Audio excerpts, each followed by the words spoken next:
Nah, nantilah. Assalamualaikum. Waalaikumsalam warahmatullahi wabarakatuh.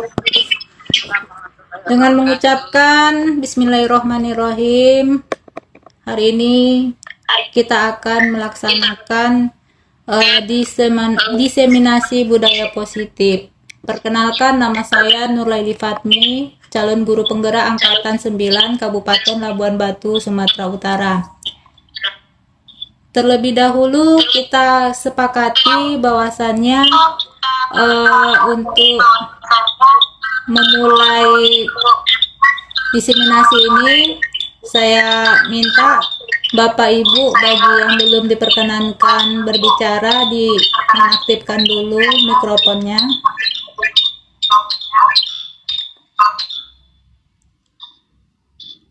Bu Dina.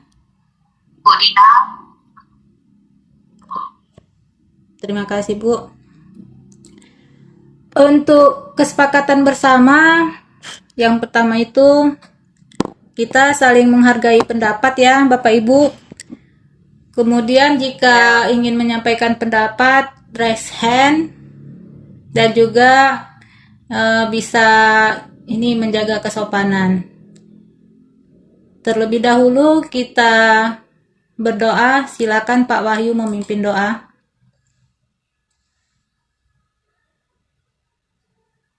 Baiklah, sebelum kita memulai kegiatan pada kesempatan ini, marilah kita berdoa bersama-sama menurut agama dan kepercayaan masing-masing. Berdoa mulai.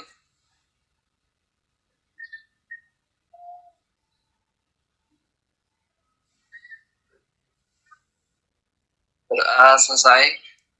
Terima kasih Pak. Untuk berikutnya kita akan menyanyikan lagu Indonesia Raya yang diiringi oleh Bu Nova. Silakan Bu Nova. Oh, respon dulu ya.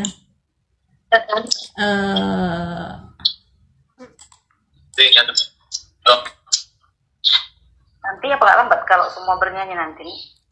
Nggak apa-apa lah, entah satu ibu aja pun nyanyi pun boleh, yang lainnya lip sync. Oke, baik, Bapak Ibu, sebelum mulai presentasinya kita bernyanyi. Indonesia tanah airku, 1, 2, 3 ya.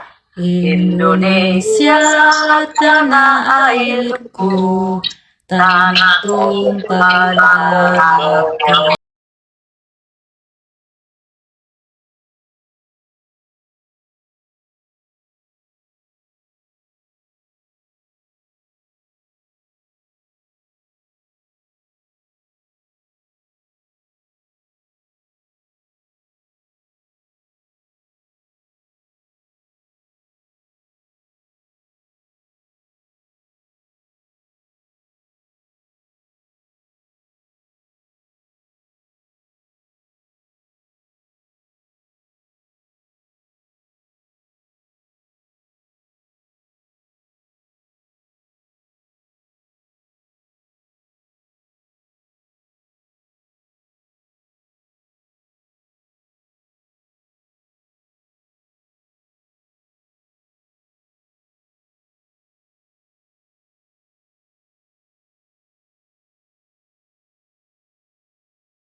Dan Bapak Ibu yang lainnya,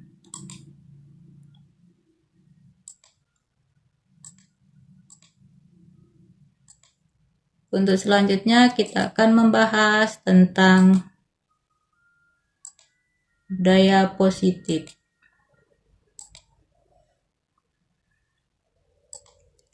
Di sini saya akan menyampaikan tujuan pembelajaran, yaitu Dengan adanya diseminasi ini diharapkan Bapak Ibu bisa dapat menerapkan budaya positif di sekolah masing-masing, dan kami sebagai calon guru penggerak memperkenalkan apa saja konsep-konsep yang ada tentang budaya positif. Ini saya tampilkan videonya, bisa tidak ya? Nggak bisa, berarti harus dari YouTube. Cuma nggak kedengaran nanti suaranya.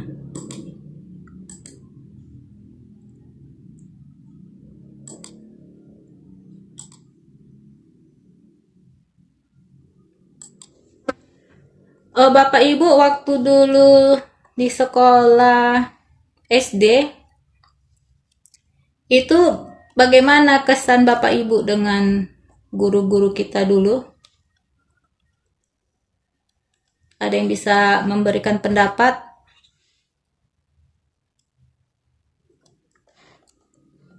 Silakan Bapak Ibu, sebelum kita mulai. Nggak apa-apa loh, namanya kita mengenang masa lalu. Apakah guru kita dulu menyenangkan cara mengajarnya sehingga masih diingat sampai sekarang? Silakan.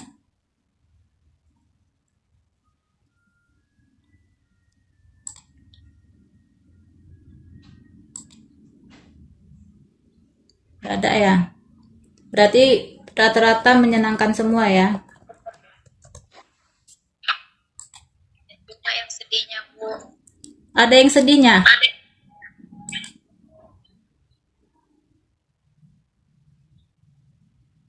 Saya, Bu. Ya, silakan. Saya ingat dulu pengalaman saya ketika SD. Ada guru matematika saya waktu saya kelas 4 itu ya. SD. Saya dulu SD-nya di Min ya, Bu. Min. Ya, Cetamin. Saya teringat dulu sama guru matematika saya yang masih lajang. Kalau kami mengerjakan PR itu mengerjakan ya, bukan. Tapi salah PR-nya kami jawab. Bukan yang panjang itu di betis kami. Itu yang saya ingat. Apalagi masa dulu masih ini ya, guru-guru itu sama kita kalau misalnya nggak bisa paham main ini ya, pakai sapu lidi atau apa gitu ya. Ya, satu lagi pakai penghapus. Dulu kan masih pakai kapur ya, Bu ya. Iya. Tulis. Penghapus kayu yang tebal itu di ujung jari dulu. Kalau salah, ditop lah di ujung jari kita. Cuma dulu kita berhasil kan, misalnya bisa menghafal perkalian, kemudian juga bisa menghafal butir-butir Pancasila waktu dulu kan. Tak pernah itu ada orang tua dari siswa itu yang komplain. Iya. Terima kasih Bu Siti. Jadi ini sekarang kita akan mengamati video berikut ini ya. Cuma suaranya tidak ada, yang ada tampilan videonya aja. Kalau diaktifkan nanti suaranya mendesing suaranya.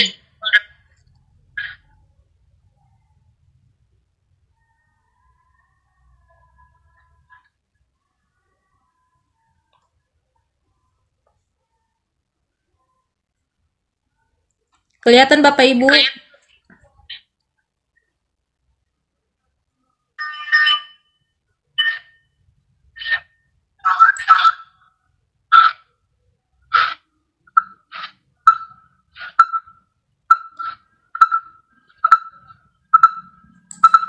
Bapak Ibu pernah menonton video ini?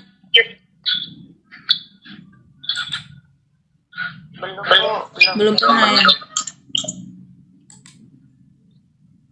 Saya nggak kelihatan, Bu. Mungkin karena pakai handphone ya. Oh, nggak kelihatan ya Bu?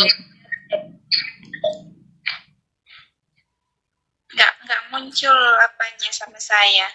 PowerPoint-nya. Ya ini apa ke YouTube langsung Bu. Kalau tadi dari PowerPoint-nya nggak muncul.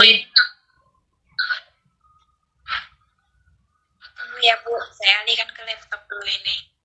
Iya boleh Bu.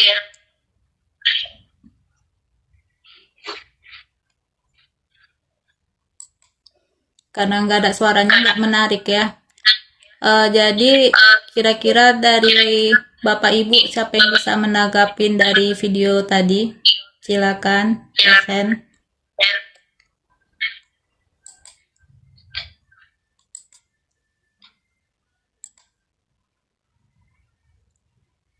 Ya silakan Bu Nova. Baik, tadi juga tidak terlalu jelas ya, karena macet-macet. Tapi kayaknya di situ tadi tentang guru yang sedang mengajar siswa SD dan kayaknya bapak gurunya seperti monoton ya mengajarkan sehingga anak bisa ngobrol gitu ya. Bisa aja karena rasa bosan ataupun gurunya seperti terlihat tidak gimana ya, tidak peduli gitu atau cuek dengan keadaan anak-anaknya tadi. Terima kasih Bu. Ya baik, terima kasih Bu Nova. Kita beri apresiasi buat Bu Nova.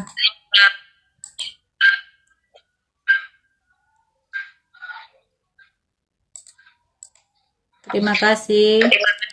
Untuk Bapak Ibu yang lain ada bisa menanggapi, memberi tanggapannya, silakan.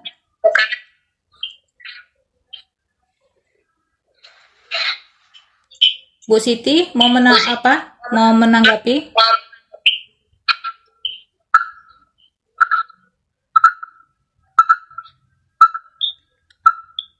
Tidak ada ya? Baiklah, kita akan melanjutkan yang bagian berikutnya.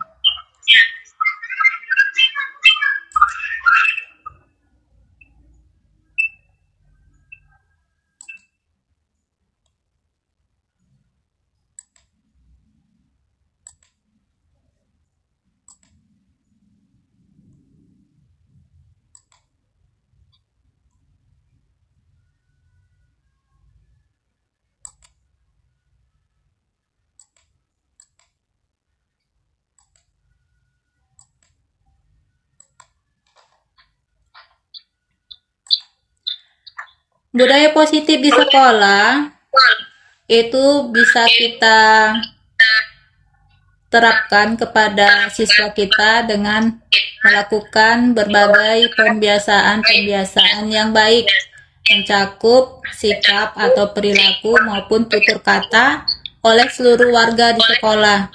Jadi yang untuk utamanya kita sebagai guru memberikan contoh teladan yang baik sesuai dengan trilogi pendidikan Ki Hajar Dewantara, bahwasanya Ingarso Sung Tolodo, yaitu memberikan teladan yang baik. Ada lagi Bapak Ibu bisa melanjutkan apa trilogi pendidikan Ki Hajar Dewantara?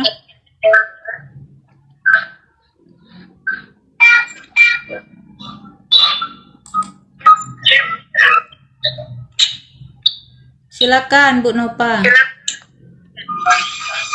Trilogi pendidikan Ingarso Sung Tulodo, Ing Madya Mangunkarso, dan Tun Handayani. Yang artinya Bu?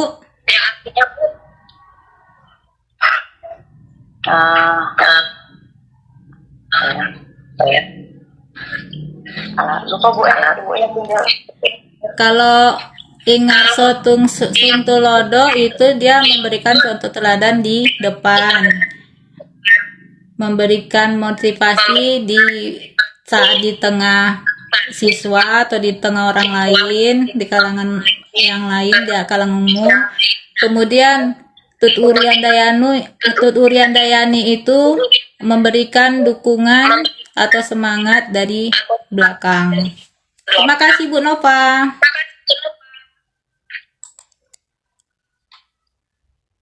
Berikutnya kita harus ini mengubah paradigma dari bagaimana sekolah kita yang biasa itu menjadi sekolah yang menerapkan budaya positif bagi semua warga sekolah, dari murid-muridnya, gurunya, kepala sekolahnya, ataupun staf tata laksana.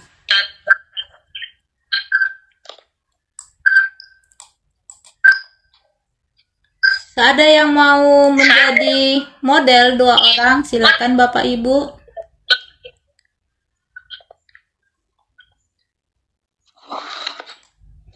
Ada yang mau jadi model 2 orang?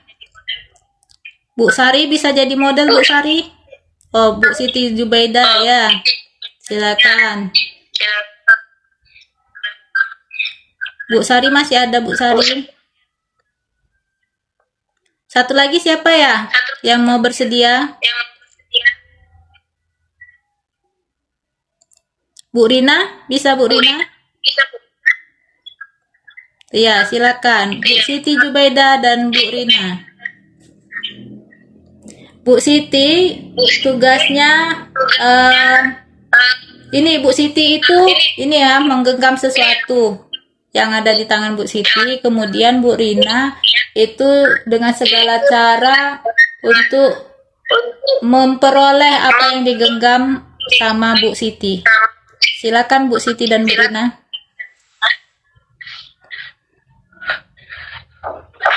Halo Bu Siti, apa kabar?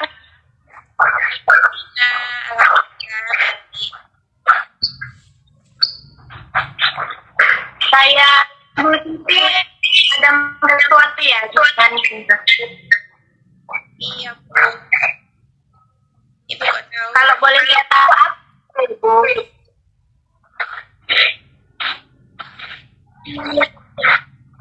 Boleh saya tahu Bu apa yang Ibu minta Ibu?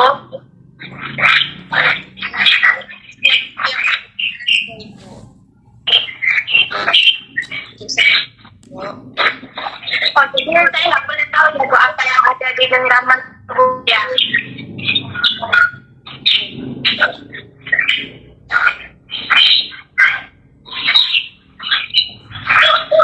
Ini ada apa tadi Bu? Saya punya buah punya buah 10 kilo.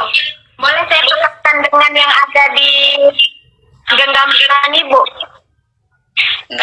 Saya Bu mungkin. Oh, Ibu suka itu apa Bu? Pokoknya apa? Ada gambar. Saya warna.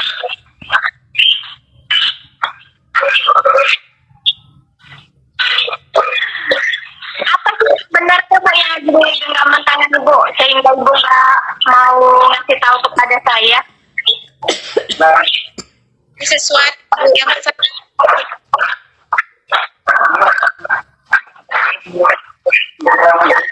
berharga sekali ya Bu.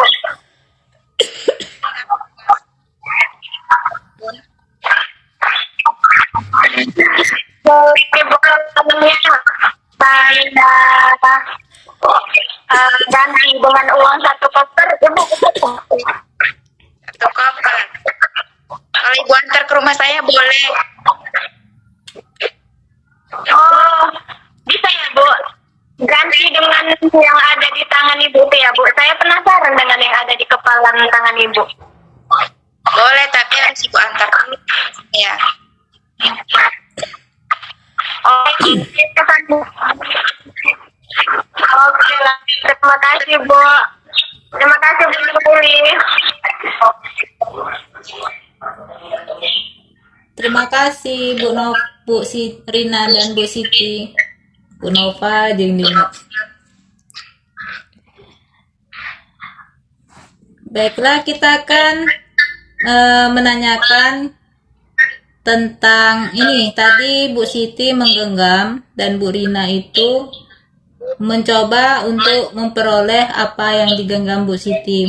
Siapakah yang berhak untuk membuka dan menutup genggaman tangan Bu Siti? Saya sendiri, Bu.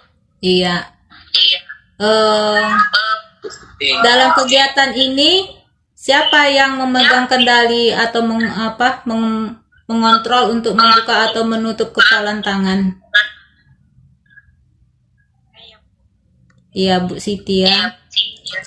Artinya kita sendirilah yang memegang kontrol atas kepalan tangan, yaitu antara membuka atau menutup kepalan tangan, tergantung pada diri kita masing-masing sesuai dengan kebutuhan dasar yang kita perlukan saat ini.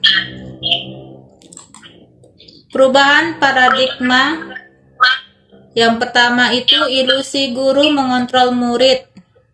2. Ilusi bahwa kritik membuat orang merasa bersalah dapat menguatkan karakter. 3. Ilusi bahwa semua penguatan positif, efektif, dan bermanfaat. 4. Ilusi bahwa orang dewasa memiliki hak untuk memaksa. Karena selama ini kita dengan anak murid kita pasti merasakan bahwa kita punya hak penuh pada mereka. Seperti itu ya Bapak Ibu. Begitu juga guru mempunyai kendali yang besar pada siswanya. Kalau misalnya kita memberi kritik pada orang yang melakukan kesalahan, itu bisa dia yang orang bersalah itu bisa menjadi lebih baik lagi. Ternyata ini keliru. Apa disiplin itu? Bapak Ibu ada yang tahu apa pengertian disiplin? Silakan tunjuk tangan.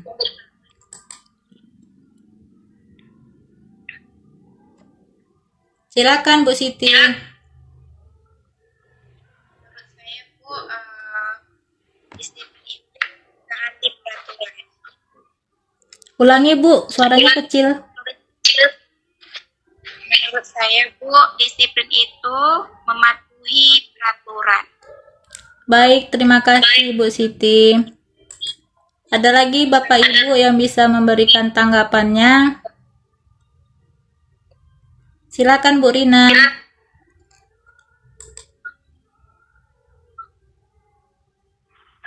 Terima kasih Bu atas kesempatannya. Menurut saya itulah kebiasaan baik yang bisa kita contohkan pada peserta didik kita.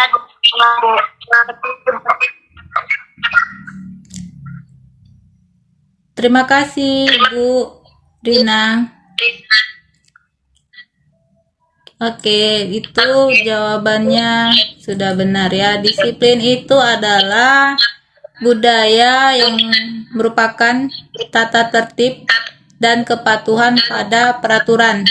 Namun, disiplin itu juga dianggap sebagai sesuatu yang dilakukan orang lain untuk memperoleh kepatuhan dan juga dihubungkan dengan ketidaknyamanan. Contohnya, kalau misalnya siswa terlambat, kalau misalnya dia melanggar peraturan tata tertib sekolah, itu bagaimana biasanya hukumannya dari sekolah Bapak Ibu? Kalau ada anak-anak yang terlambat, apa kira-kira yang dilakukan kepada siswa tersebut?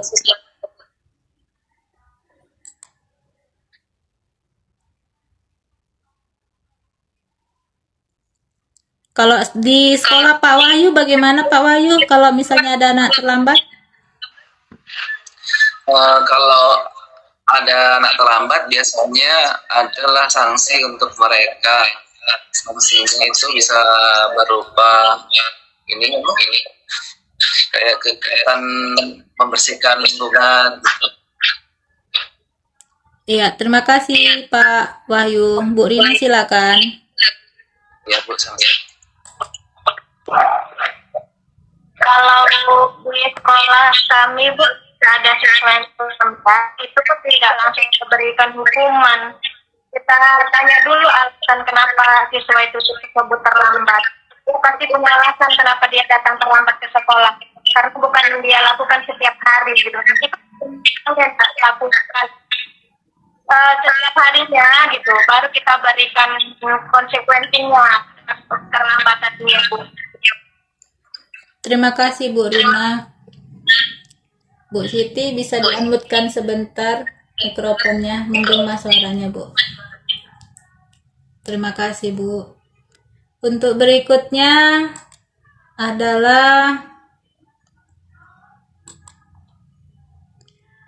disiplin yang dimaksud merupakan disiplin diri yang dapat membuat seseorang menggali potensinya menuju tujuan mulia, sesuatu yang dihargai dan bermakna. Disiplin diri juga mempelajari cara kita mengontrol diri, menguasai diri, dan bertanggung jawab untuk memilih tindakan yang sesuai dengan kebajikan universal. Bapak Ibu ada yang tahu apa itu kebajikan universal? Kira-kira apa contohnya ya? Silakan Resen. Apa-apa saja nilai kebajikan?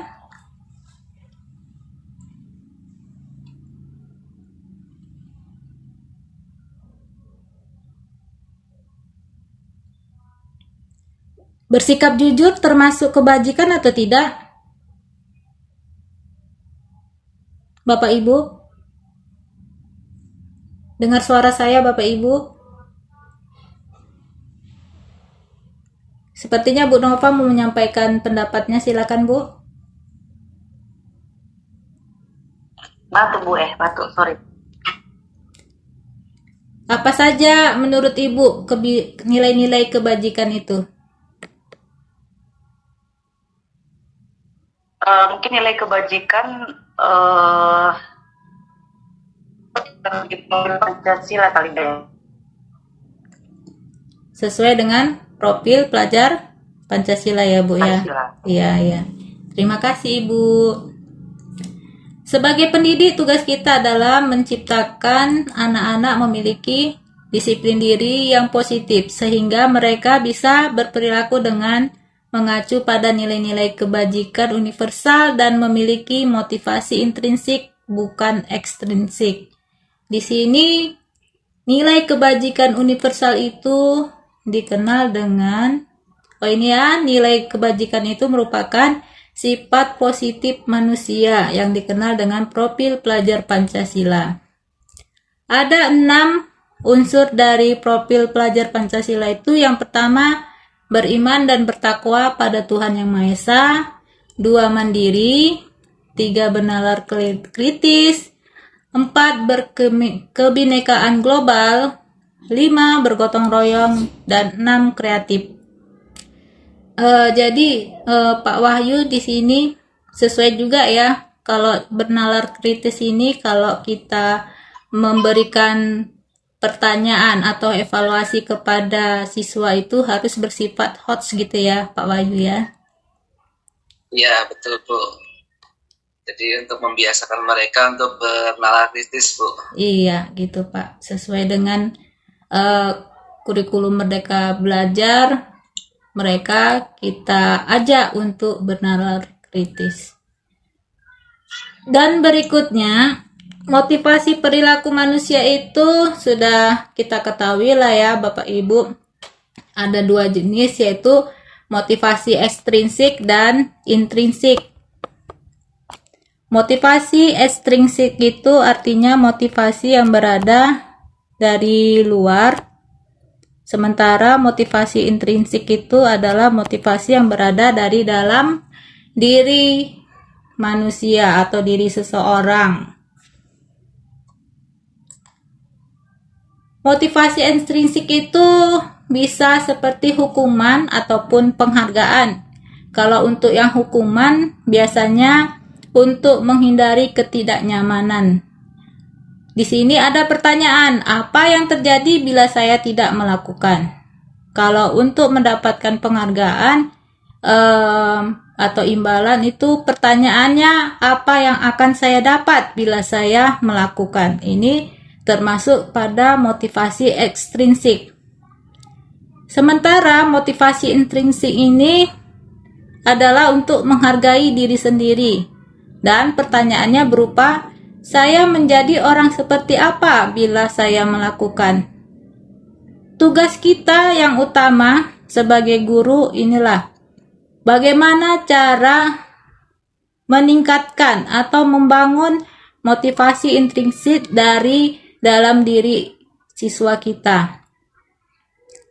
Terkadang kita terbiasa ya di sekolah itu menggunakan hukuman ataupun memberikan reward kepada anak-anak, namun ternyata itu bisa membuat mereka tidak nyaman dan juga mereka melakukannya tidak ikhlas gitu, karena ada embel-embel yang lain, ada dapat imbalan. Jadi untuk kedepannya kita diharapkan bisa meningkatkan motivasi intrinsik, yang artinya siswa itu belajar sesuai dengan kesadaran diri sendiri. Ada jenis hukuman, konsekuensi, dan restitusi. Hukuman ini bersifat menyakitkan, tidak nyaman, biasanya spontan, murid takut, memaksa, murid membenci peraturan, murid menjadi rendah diri, konsep diri buruk. Sementara konsekuensi itu bersifat mengontrol murid dengan penguatan positif, mendorong kepatuhan, murid akan menghormati peraturan, konsep diri baik. Restitusi adalah proses menciptakan kondisi bagi murid untuk memperbaiki kesalahan mereka, sehingga mereka bisa kembali pada kelompok mereka dengan karakter yang lebih kuat. Restitusi juga merupakan proses kolaboratif yang mengajarkan murid untuk mencari solusi masalah mereka dan membantu murid berpikir tentang orang seperti apa yang mereka ingin menjadi, tujuan mulia, dan bagaimana mereka harus memperlakukan orang lain. Jadi artinya di sini hukuman dan konsekuensi ini sering kita lakukan, namun restitusi ini merupakan solusi terbaik bagaimana cara kita menangani siswa. Karena dengan restitusi ini, siswa itu diharapkan bisa, yang pertamanya dia membuat kesalahan, itu bisa menjadi lebih baik lagi. Lebih baik dalam perilakunya. Jadi inilah PR kita juga, bagaimana untuk memproses siswa itu yang ada kalau di sekolah kan misalnya dia tidak mengerjakan PR ataupun bolos sekolah. Jadi jangan dulu kita menghukum dia. Yang harus dilakukan adalah memberikan restitusi. Jadi nanti untuk berikutnya akan saya jelaskan bagaimana cara penanganan dengan segitiga restitusi. Ciri-ciri restitusi itu bukan menebus kesalahan, namun belajar dari kesalahan, memperbaiki hubungan, tawaran bukan paksaan. Restitusi menuntun untuk melihat ke dalam diri siswa, mencari kebutuhan dasar yang mendasari tindakan, dan cara yang paling baik di antara hukuman dan konsekuensi. Fokus pada karakter bukan tindakan, fokus pada solusi, dan mengembalikan murid yang berbuat salah pada kelompoknya. Maksudnya ini kembali kepada kelompoknya, mereka dari yang berbuat salah bisa menjadi pribadi yang lebih baik lagi perilakunya. Contoh penyelesaian kasus dengan hukuman dan konsekuensi dan restitusi. Misalnya siswa tidak mengerjakan PR. Dari segi hukuman, guru menghukum murid tersebut maju dan berdiri di depan kelas selama jam pelajaran. Itu jenis hukuman. Kalau konsekuensi, guru memberikan konsekuensi yang telah disepakati. Misalnya murid mengerjakan PR-nya saat jam istirahat.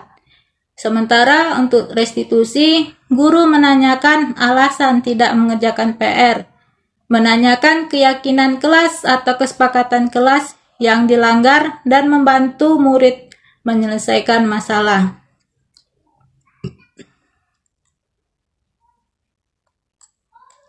Jadi Bapak Ibu bisa,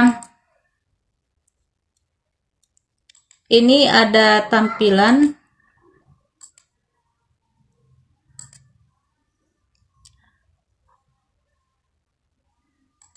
Belum kelihatan ya.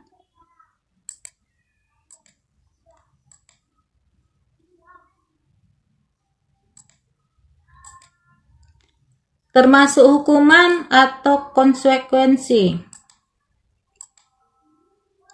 Yang pertama, sudah kelihatan Bapak Ibu belum ya? Kelihatan Bapak Ibu? Sudah, Bu. Sudah. Yang pertama, mencatat 100 kali di dalam buku kalimat, "Saya tidak akan terlambat lagi karena terlambat sekolah." Ini termasuk hukuman atau konsekuensi? Hukuman, Bu. Oke. Lari mengelilingi lapangan basket 2 kali karena terlambat hadir di sekolah. Termasuk hukuman atau konsekuensi? Hukuman. Iya. Hukuman. Membersihkan coretan yang dibuatnya di meja tulis. Hukuman atau konsekuensi?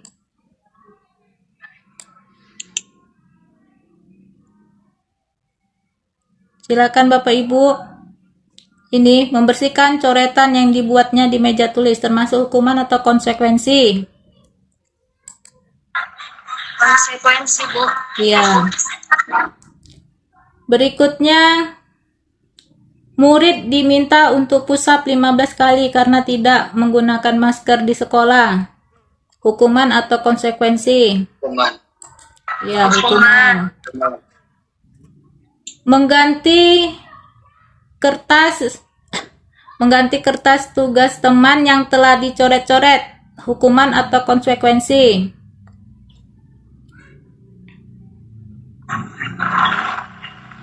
Bagaimana Bapak Ibu? Ya, konsekuensi. Berjemur di lapangan basket pukul 12 siang karena mengobrol dengan teman. Hukuman atau konsekuensi? Hukuman. Ya. Murid diminta bertelanjang kaki sepanjang hari karena tidak menggunakan sepatu warna hitam sesuai peraturan sekolah. Hukuman atau konsekuensi? Hukuman. Berdiri di depan kelas sambil mengangkat kaki satu karena tidak bisa menjawab pertanyaan. Hukuman atau konsekuensi? Hukuman. Iya. Membersihkan tumpahan air di meja tulis karena tersenggol pada saat belajar. Hukuman atau konsekuensi? Konsekuensi. Iya.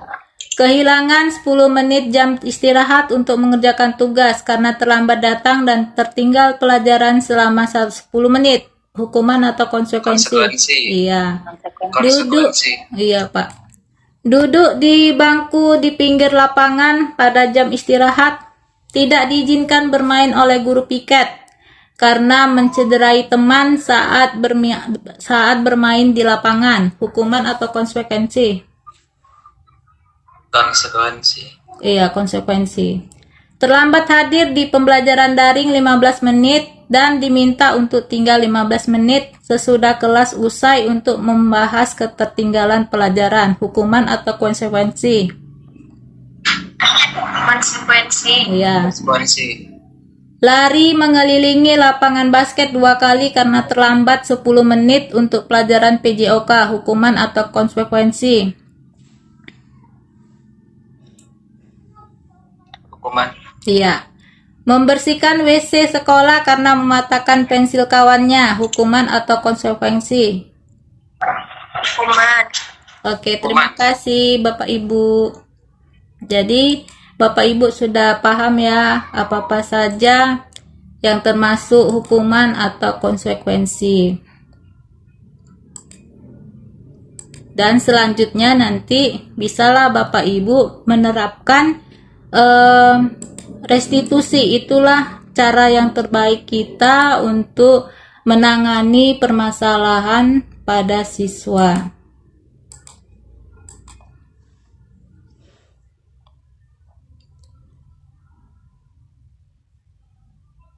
Belum kelihatan ya?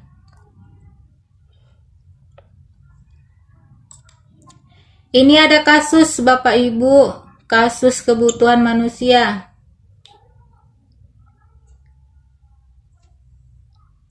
Silakan dibaca dulu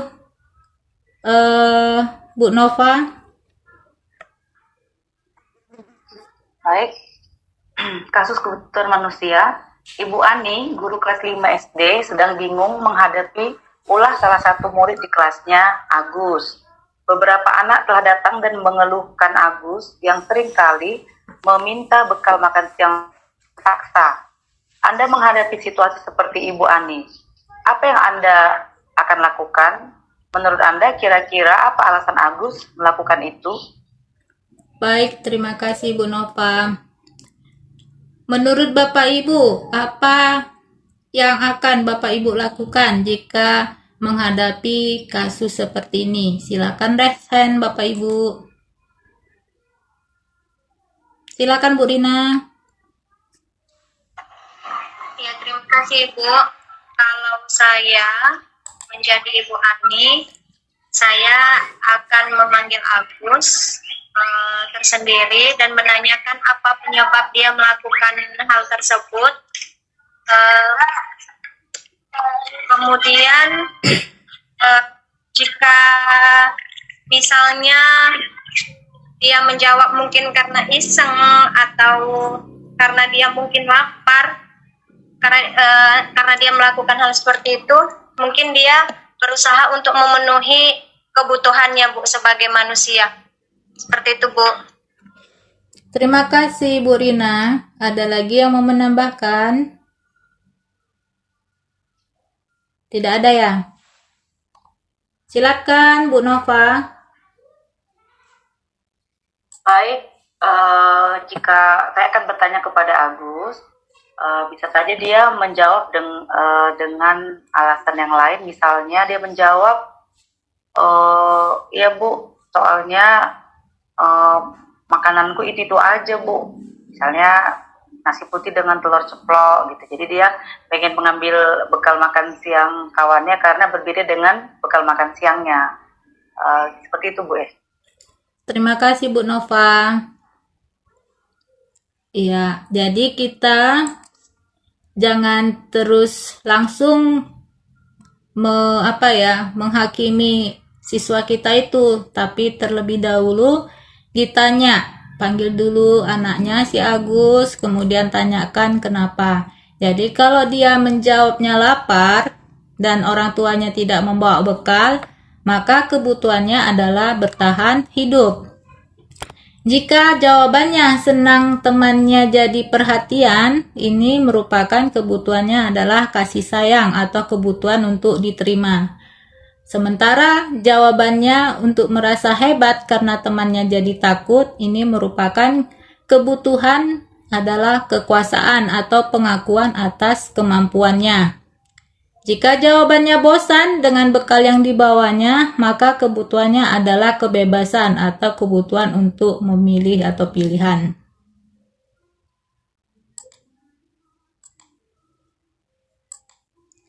Kebutuhan dasar manusia itu ada 5. Yang pertama dan utama itu adalah bertahan hidup. Yang kedua, kasih sayang dan rasa diterima. Ketiga, kebebasan. 4, kesenangan. Dan 5, penguasaan. Dari segi bertahan hidup itu untuk fisik ya, bersifat fisik. Sementara kasih sayang, kebebasan, kesenangan, penguasaan itu merupakan sifat psikis atau kejiwaan.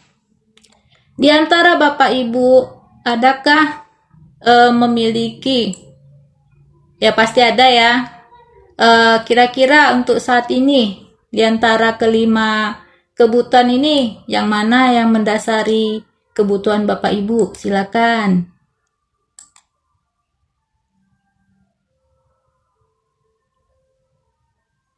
Ya, silakan Bu Rina. Bu Rina resen ya.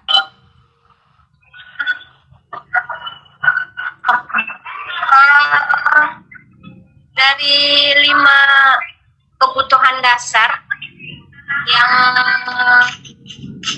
saat ini apa ya, kayaknya kelima-lima sudah terpenuhi Bu, gitu. Paling yang belum terpenuhi ini ya Bu, penguasaan. Penguasaannya Bu ya. Penguasaan yang seperti apa Bu?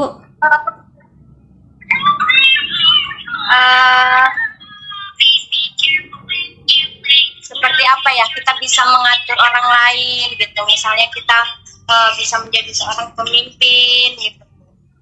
Oh ya, mudah-mudahan amin. Nanti setelah lulus ini Ibu bisa menjadi seorang pemimpin kepala sekolah ya Bu ya. Amin. Yang berikutnya, ada Bapak Ibu bisa memberikan kira-kira apa kebutuhan dasar untuk saat ini?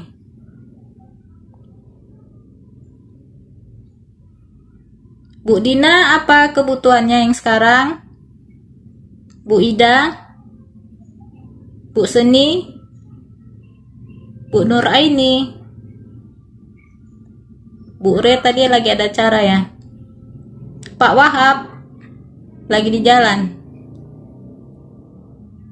Kalau Bu Nova ini membutuhkan apa? Membutuhkan kasih sayang kah? Perhatian? Ini kita lagi posisi kontrol atau kebutuhan, Bu? Masih tentang kebutuhan. Ini saya kecepatan apanya? Oke, Ya. karena layarnya Iya. Oke. Iya. Kalau kebutuhan untuk tidur yang cukup ada nggak di sini ya? Saya banyak kali ngerjain tugas, kurang tidur saya. Kurang tidur ya. Jadi kebebasan berarti itu ya Bu ya. Kebebasan untuk memilih. Iya kan? Hmm. Atau bertahan hidup enggak juga ya? Bertahan Kayaknya hidup enggak lah. Kebebasan memilih supaya bisa banyak istirahat gitu ya. Sabar ya Bu, nanti lebih kurang di pas libur nanti semester bisa, atau setelah kita lulus dari sini nanti bulan 4 bisalah agak lega sedikit. Oke, terima kasih. Iya, makasih Bu Nova. Berikutnya ini ada tentang 5 posisi kontrol guru. Yang pertama, pemberi hukuman. 2, pembuat merasa bersalah. 3, teman. 4, pemantau. 5, manajer. Kalau yang penghukum, seorang penghukum bisa menggunakan hukuman fisik maupun verbal. Pada posisi ini senantiasa mengatakan bahwa sekolah memerlukan sistem atau alat yang dapat lebih menekan murid-murid lebih dalam lagi. Guru-guru yang menerapkan posisi penghukum akan selalu berkata, kamu selalu saja salah. Selalu, pasti selalu terakhir selesai. Itu merupakan kontrol guru sebagai penghukum. Ciri-cirinya nada suaranya memelas halus, sedih, bahasa tubuhnya merapat pada anak, lesu. Ini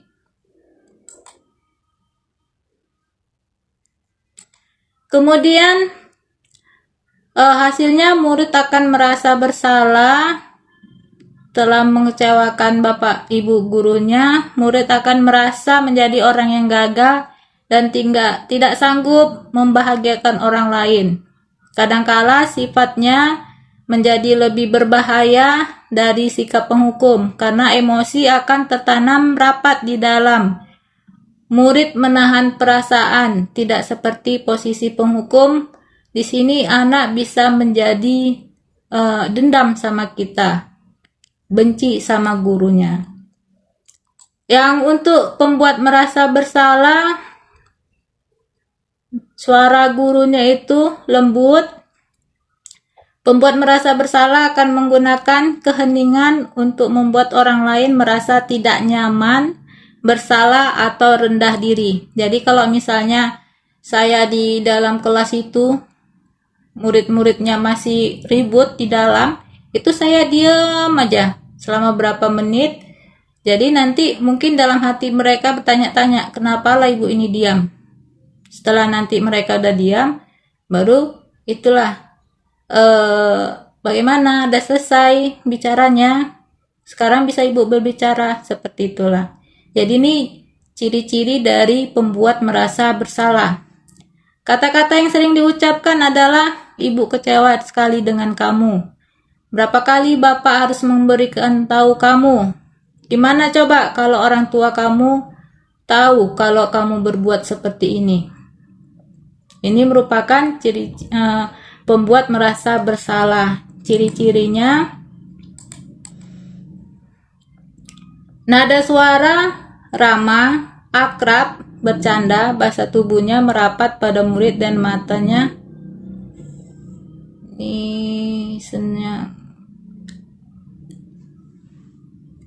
Ini sepertinya ciri-ciri untuk yang sebagai teman. Kemudian yang ketiga, posisi kontrol sebagai teman.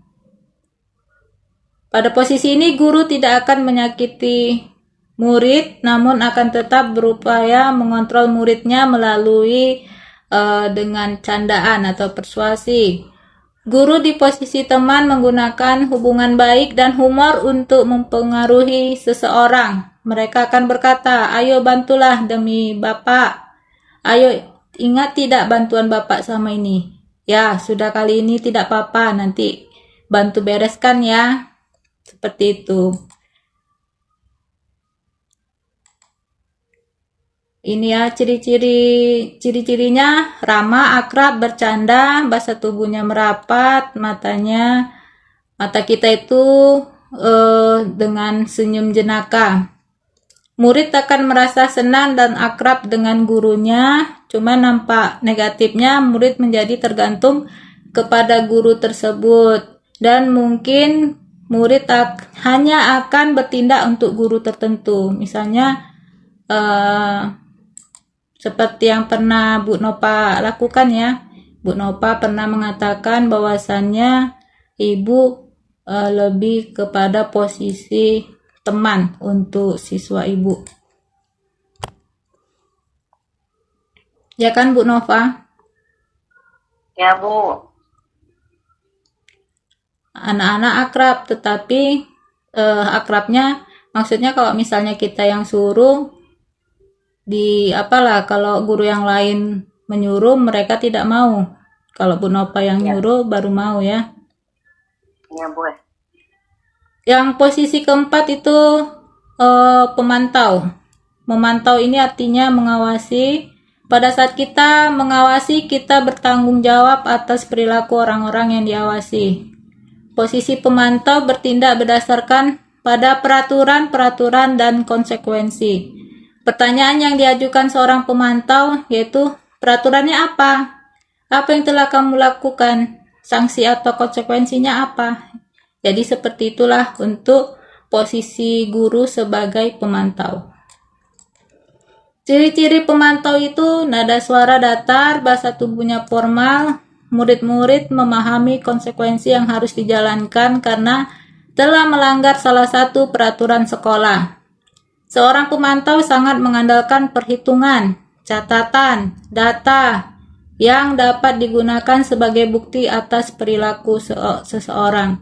Ya, saya pun pernah juga seperti ini, memantau, mengawasi siswa saya. Misalnya, siapa yang sering cabut, dicatat tanggal sekian. jam sekian, ataupun siswa saya yang tidak mengerjakan tugas, itu saya catat. Berarti selama ini kita telah menjadi sebagai posisi seorang pemantau. Yang kelima, posisi control manager. Di sini posisi guru tersebut yaitu berbuat sesuatu bersama dengan murid, mempersilakan murid mempertanggungjawabkan perilakunya, mendukung murid agar dapat menemukan solusi atas permasalahannya sendiri. Seorang manajer telah memiliki keterampilan di posisi teman dan pemantau, dan dengan demikian bisa jadi sewaktu-waktu tertentu kembali kepada posisi teman dan pemantau. Ciri-ciri control manager ini yaitu nadanya datar, bahasa tubuh yang formal, murid-murid memahami konsekuensi. Oh, ini pemantau tadi ya, maaf. Jadi di sini ciri-cirinya guru akan menanyakan kepada anak apa penyebab dari kesalahannya, kemudian dia akan menanyakan kembali kepada anak tersebut bagaimana cara mengatasi kesalahannya. Saya tanyakan kepada Bapak Ibu, di antara kelima posisi kontrol tersebut yang ada pada diri Bapak Ibu selama mengajar di dalam kelas ataupun di sekolah, yang mana posisinya? Silakan Pak Wahyu. Kalau saya biasanya pemantau, Bu. Pemantau aja ya, Pak. Terima kasih Pak Wahyu. Kalau Ya. Pak Wahab sebagai apa, Pak Wahab? Saya sebelumnya saya lakukan kepada anak, posisi saya saat itu terkadang bisa sebagai apa, Bu? Apa namanya? Posisi penghukum. Tapi setelah saya mengikuti pendidikan guru penggerak ini, jadi saya beralih kepada sekarang saya lakukan itu pemantau dan manajer, Bu. Itu aja, Bu. Baik Pak, terima kasih. Kalau Bu Rina posisinya sebagai apa, Bu?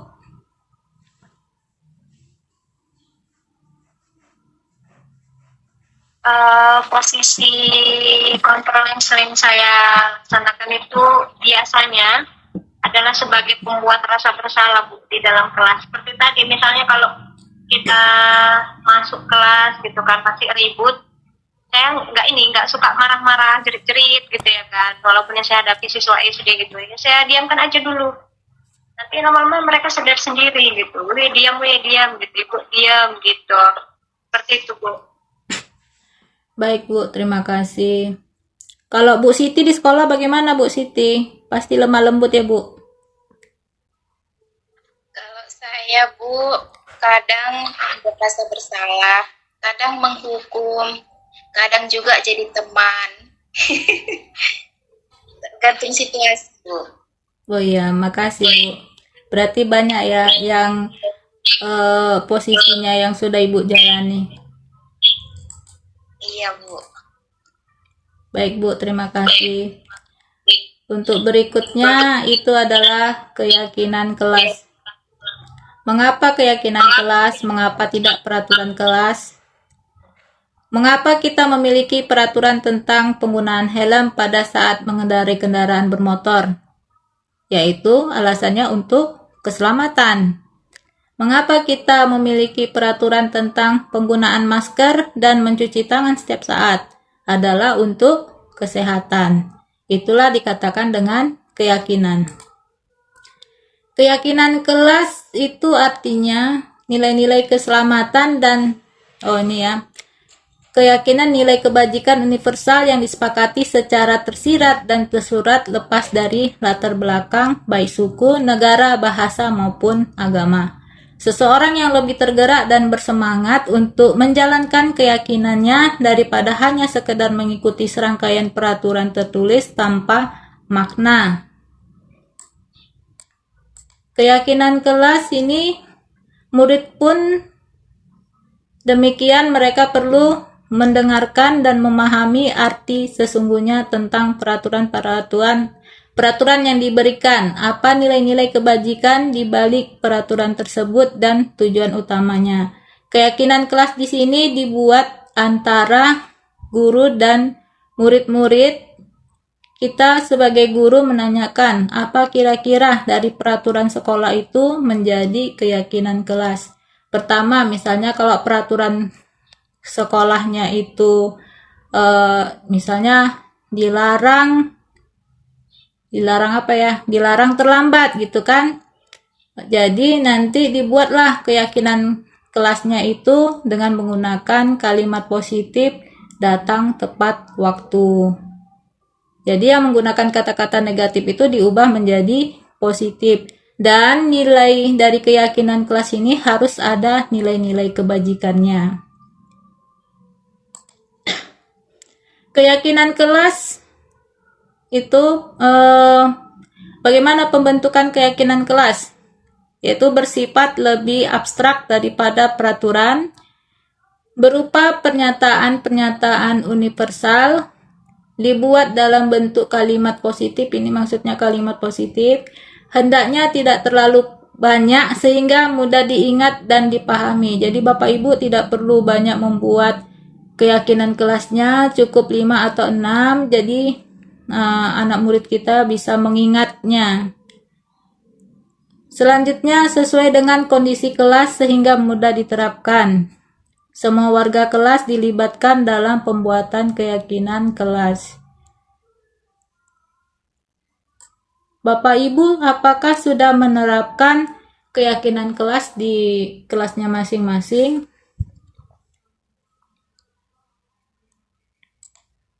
Sudah, Bu. Iya, sudah ya, alhamdulillah. Kalau dari Pak Wahyu di daerah Jambi sana, Jambi kan Pak? Jambi atau Lampung kah? Kalau di sekolah Bapak, apakah sudah menerapkan keyakinan kelas ini Pak? Sudah, Bu. Sudah ya, alhamdulillah. Kalau Pak Wahab udah juga ya Pak Wahab? Udah, Bu. Bu Nopal juga udah kan Bu? Udah, Bu. Baik.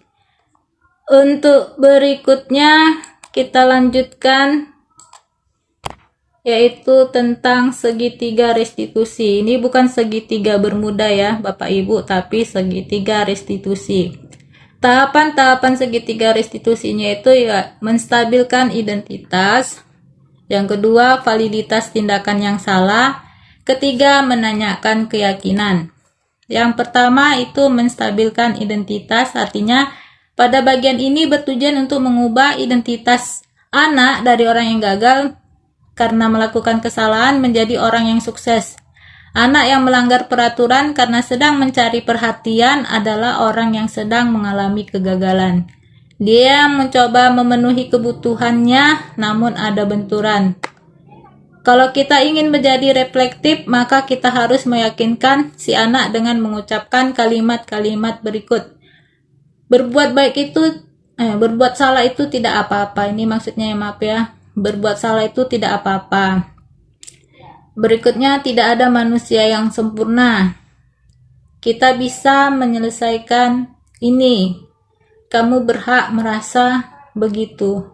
Jadi anak-anak merasa mereka ini ya tidak, yang masih ada emosinya bisa reda. Jadi itulah kita menstabilkan identitas.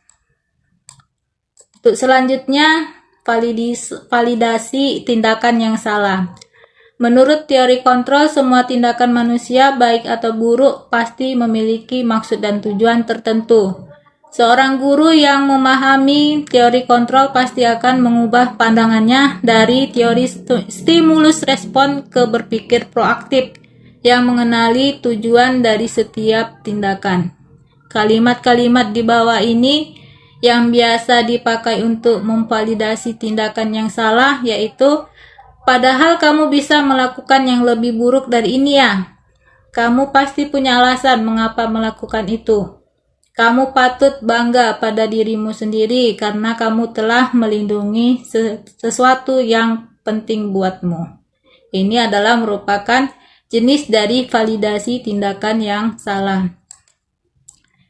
Validasi tindakan yang salah ini strateginya menguntungkan bagi murid dan guru karena guru akan berada dalam posisi siswa atau murid dan karena itu akan memiliki perspektif yang berbeda. Poin ketiga, menanyakan keyakinan. Teori kontrol mengatakan bahwa kita pada dasarnya termotivasi secara internal. Ketika identitas sukses telah tercapai atau pada langkah 1 dan tingkah laku yang salah telah divalidasi pada langkah 2, maka anak siap untuk dihubungkan dengan nilai-nilai yang dia percaya dan berpindah menjadi orang yang diinginkan. Pertanyaan-pertanyaan di bawah ini menghubungkan keyakinan anak dengan keyakinan kelas. Apa yang kita percaya sebagai keyakinan kelas ini ya, kurang kata-kata satu kata. Apa nilai umum yang telah kita sepakati?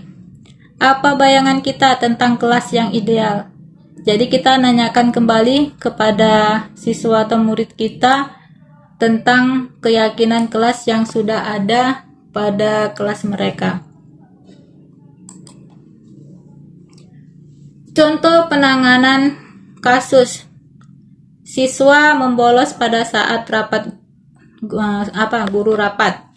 Seorang siswi bernama Melwa kemarin dilaporkan tidak mengikuti pelajaran dikarenakan membolos sekolah ketika Bapak Ibu guru sedang rapat. Hari ini Melva dipanggil untuk menjumpai Bu Butet di kantor guru. Ini ada percakapannya si Melva. Assalamualaikum Bu. Waalaikumsalam, silakan masuk. Saya mendapat laporan bahwa kemarin kamu membolos saat Bapak Ibu guru sedang rapat. Apa itu benar? Iya Bu. Lalu kalian pergi kemana dan apa yang kamu lakukan? Saya pergi ke kafe Bu, dijawab si Melva. Jadi di sini menstabilkan identitasnya, Bu Butet mengatakan, baik, setiap orang pasti pernah melakukan kesalahan. Coba kamu pikirkan, pergi ke kafe manfaatnya apa? Dijawab Melva, tidak ada Bu. Lalu Bu Butet menanyakan, jadi membolos yang kamu lakukan kemarin itu benar atau salah? Melva menjawab, salah Bu. Saya sudah melanggar aturan dan membuat Ibu jadi cemas. Dan juga bisa ditangkap oleh Satpol PP kalau ketahuan membolos. Berarti si Melva ini dah sadar kalau bahwasannya dia melakukan kesalahan dan juga konsekuensinya seperti apa. Poin kedua, validasi tindakan yang salah. Bu Butet menanya, kenapa kamu membolos? Melva menjawab, kemarin saya bosan di kelas, kemudian ada teman yang mengajak untuk membolos, maka dari itu kami membolos. Ditanya Bu Butet lagi, sekarang kamu sudah sadar belum? Apakah masih akan membolos lagi? Melva menjawab, sudah Bu, saya minta maaf dan tidak akan membolos lagi. Ini untuk poin kedua, yaitu validasi tindakan yang salah. Poin ketiga, menanyakan keyakinan. Bu Butet melanjutkan percakapannya dengan Melva. Untuk kedepannya, bila Bapak Ibu guru sedang rapat, apa yang akan kamu lakukan?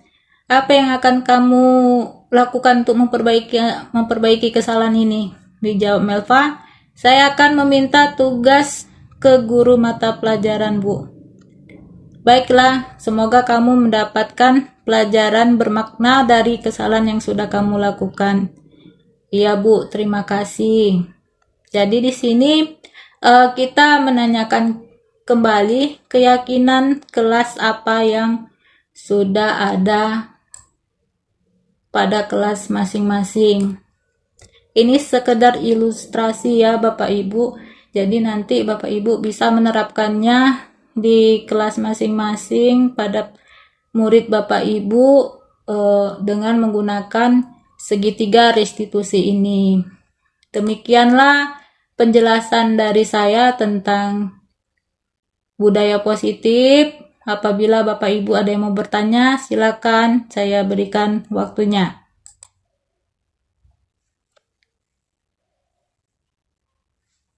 Silakan, Resen.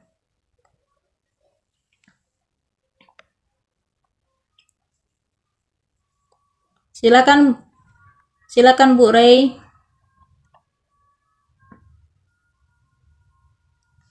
Bu Resinta, Kedengaran? dengar? Saya tutup ini lagi di luar. Iya, bisa dengar. Nah, ini kan Bu, masalah keyakinan kelas ya kan? Iya, Bu. Kita kan udah buat keyakinan lah untuk kelas tertentu. Misalnya saya untuk 11 IPA 4 ya kan? Iya, Bu. Cuma dalam pelaksanaannya masih ada aja anak yang melanggar keyakinan yang sebenarnya udah dibuat berdasarkan kesepakatan bersama. Jadi keyakinannya nggak efektif gitulah kira-kira kan Bu. Iya. Kira-kira gimana keyakinannya yang tidak pas atau perlu ditambah banyak, tapi kan keyakinan kelas nggak boleh dibuat terlalu banyak juga. Iya. Agar keyakinan kelas kita yang udah ada itu ya benar-benar efektif, karena itu kan memang berdasarkan kesepakatan mereka juga untuk membuat itu. Iya. Terima kasih Ibu Resinta. Dari teman-teman ada yang bisa memberikan jawaban untuk Bu Rey? Silakan, raise hand.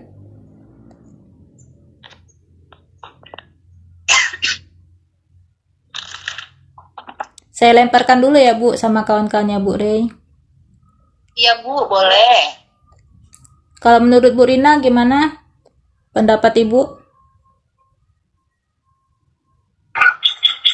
Kalau menurut pendapat saya kan Bu, mengenai siswa yang seperti itu, berarti motivasi intrinsiknya itu belum muncul Bu dari dalam diri si anak. Jadi yang perlu kita kembangkan lagi, bagaimana bisa memunculkan motivasi intrinsiknya supaya dia sadar dan mau bertanggung jawab untuk melaksanakan keyakinan kelas yang telah disepakati. Seperti itu Bu, terima kasih. Terima kasih Bu Rina. Bu Siti, bagaimana tanggapan Ibu? Bu Siti masih ada di sini? Silakan Bu Nova.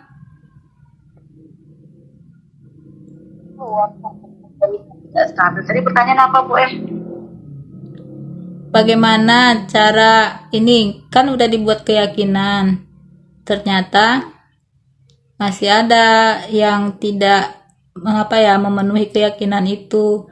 Apakah perlu ditambah? Kalau seandainya ditambah kan keyakinan kelas itu tidak boleh tidak harus banyak, karena nanti kalau banyak kan anak-anak bingung gitu kan mengingatnya. Jadi apa yang harus dilakukan? Kalau menurut saya mungkin si anaknya yang memang bebal ya. Ada anak memang yang mau 100 kali pun kita bilangi dia tetap seperti itu gitu. Jadi mungkin jalan keluarnya mungkin ya guru lah ngomong langsung dari hati ke hati sama si anak sampai dia mengerti apa itu poin-poin kayak kelas yang selalu dilanggarnya. Terima kasih Bu. Ya, terima kasih Bu Nova. Jadi kalau menurut saya Bu Rey, jika kita sudah melakukan keyakinan kelas, kemudian siswanya masih juga tidak mengindahkan, itu bisa kita konsultasi kepada orang tuanya. Kira-kira anak tersebut apa masalahnya? Apakah kurang kasih sayang dari keluarga atau bagaimana? Apalagi ada masalah. Jadi kita selidiki dulu dengan orang tuanya. Seperti itu Bu Rey. Bagaimana Bu? Baik Bu, terima kasih buat penjelasannya. Sama-sama Bu. Ada lagi Bapak Ibu yang mau memberikan pertanyaan atau tanggapan? Silakan. Bagaimana Pak Wahyu? Bu Seni, Bu Nuraini?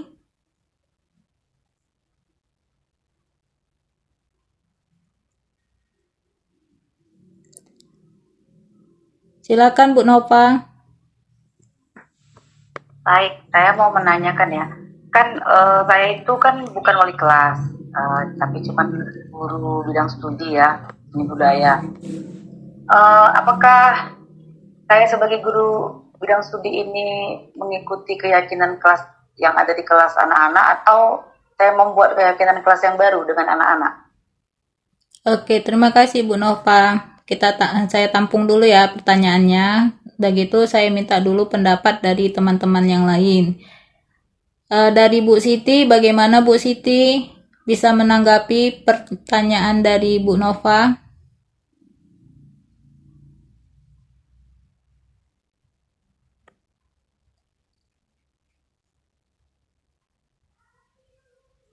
Bu Siti nggak ada ya?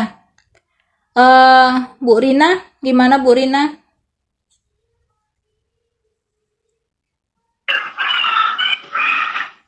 Kalau menurut pendapat saya ya Bu, kalau di kelas itu sudah ada keyakinan kelasnya bersama dengan wali kelasnya, kenapa bidang studi harus membuat lagi gitu? Tapi si wali kelas juga harus bisa menekankan kepada siswanya bahwasanya itu nggak hanya berlaku untuk murid dan wali kelasnya saja, tetapi guru bidang studi yang lain ketika masuk ke dalam kelas pun keyakinan kelas itu masih tetap berlaku. Seperti itu Bu.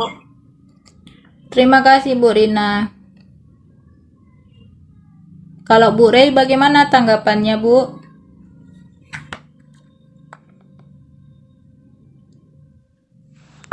Iya baik, saya mau coba menanggapi Bu Nova ya. Keyakinan kelas yang dibuat wali kelas dengan keyakinan kita sebagai guru mata pelajaran itu saya rasa nggak jauh-jauh beda ya bukan? Kita pasti mengharapkan anak itu pas belajar tenang, antusias, masuknya juga tepat waktu. Saya rasa seperti itu, mau dia wali kelas ataupun guru mata pelajaran. Jadi menurut saya kalau udah ada yang dibuat oleh wali kelas, saya rasa cukup itu untuk keyakinan untuk itu. Karena andainya kita buat pun pasti mirip-mirip dengan itu juga.